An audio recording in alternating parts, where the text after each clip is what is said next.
@Jeffrey_Herawan. Jangan takut, Asia ekonominya lagi gacor. Serang balik aja impor Amerika juga naikin 100% ketar-ketir dia. Benar nggak tuh? Sekuat itu nggak kita untuk bisa melawan AS sampai bikin tumbang Amerika Serikat? Kita lihat produknya dulu ya. Kalau untuk beberapa produk masalahnya kita bergantung ke US juga tinggi. Dan biasanya tuh ya pangan ya biasanya. Setahu saya sih seperti kedelai misalkan. Kita kan bikin tahu tempe kan kedelainya juga dari sana gitu. Katanya kalau kedelai kita kan bisanya cuma buat oncom doang katanya. Kalau untuk tahu Sumedang dan lain-lain itu nggak bisa. Buat tempe bacem kita masih pakai tempe bacem Amerika Serikat ya. Iya, terus kemudian daging misalkan. Itu kan juga US beef segala macam. Jadi saya rasa ini bakal rumit ya kayaknya untuk masalah tarif-tarifan ini gitu. Jadi kalau kita nggak bisa serta-merta, oh kita kena 100 terus kita balas 100 gitu. Nggak bisa kayak gitu juga. Harus dikaji mendalam itu. Mungkin orang-orang di Kementerian Perdagangan mungkin lebih paham. Kita akan melihat seperti apa nantinya Pak Prabowo dan juga kementerian terkait mengambil langkah terkait hal ini. Dan ini perlu langkah, nggak bisa lagi kita di tengah-tengah. Ya, lalu kita baca lagi di @Beni_Kuncoro, hanya gertak sambel kalau berani beneran perekonomian AS pasti juga akan kena dampak serius karena negara sekelas AS juga masih sangat tergantung perdagangan internasional. Inflasi pasti naik karena harga barang naik tidak terbendung. Ini yang tadi saya sampaikan. Sebenarnya dengan dia memberlakukan hal ini, itu juga kan seperti pisau yang menunjuk lagi ke diri dia sendiri. Iya benar sih, tapi Trump selalu menolak ketika berbicara soal dampaknya ke inflasi. Mungkin dia akan punya strategi apa melalui The Fed atau apa nanti untuk mengakali ini. Tapi kan memang yang jadi argumen dia adalah ketika ini dilakukan pendapatan pasti naik dan ketika ini dilakukan investor akan berpikir ulang untuk merelokasi pabrik-pabriknya ke AS. Jadi misalnya dari China karena China naik atau dari Kanada, Meksiko karena naik geser ke AS. Jadi membuka peluang baru, mata pencarian baru buat orang-orang. Berarti ya sesuai dengan apa yang menjadi targetnya dia ya, cita-citanya dia seperti itu. Nah, itu tadi komen-komennya sudah kita bacakan semua, sudah masuk semua dan sekarang saya ingin tahu kalau misalkan one day ini ketok palu. Apa langkah pertama yang harus Presiden Republik Indonesia lakukan? Walaupun mungkin secara tidak langsung tidak akan menunjuk Indonesia secara langsung gitu. Pasti akan berlakunya ke negara-negara lain. Ya tentu menteri-menteri bidang ekonomi ya.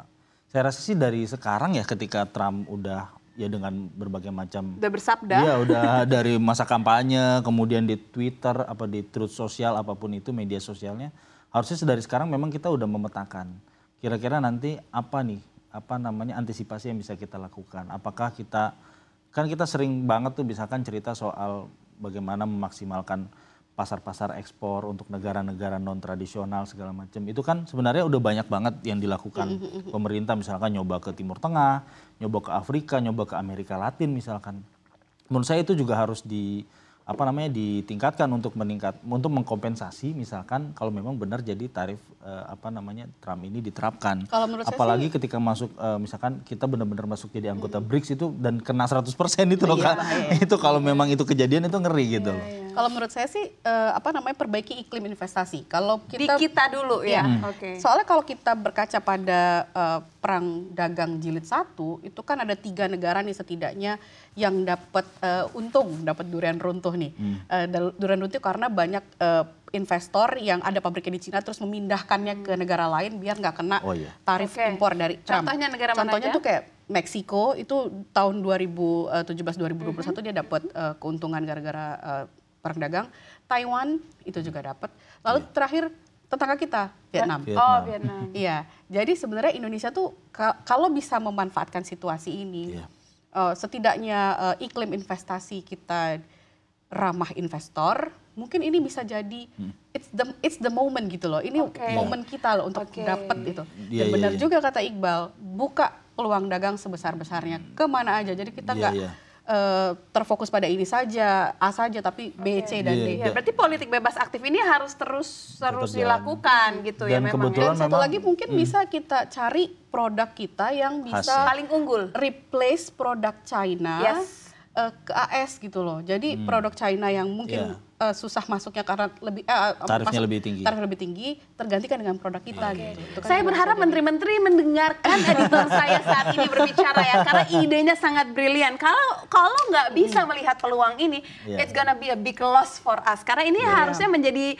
huge opportunity menggantikan barang yang gagal ditembus oleh China dan juga memperbaiki iklim investasi. Ini dua hal, tapi ini nggak bisa serta-merta saya mau memperbaiki iklim investasi. Ini kan panjang, birokrasi, regulasi hukum semua segala harus macam. dibenarin. Ceritanya masih sebenarnya kemarin ada pertemuan dengan pengusaha Amerika juga ya, pertemuan Pak Prabowo, dan itu sekitar 50 perusahaan lah, memang yang besar-besar yang selama ini juga sudah berinvestasi dan akan menambah investasinya. Sebenarnya hubungan Indonesia dengan Amerika Serikat juga panjang ya. Banyak perusahaan seperti Exxon, seperti Freeport itu kan juga sudah lama berinvestasi.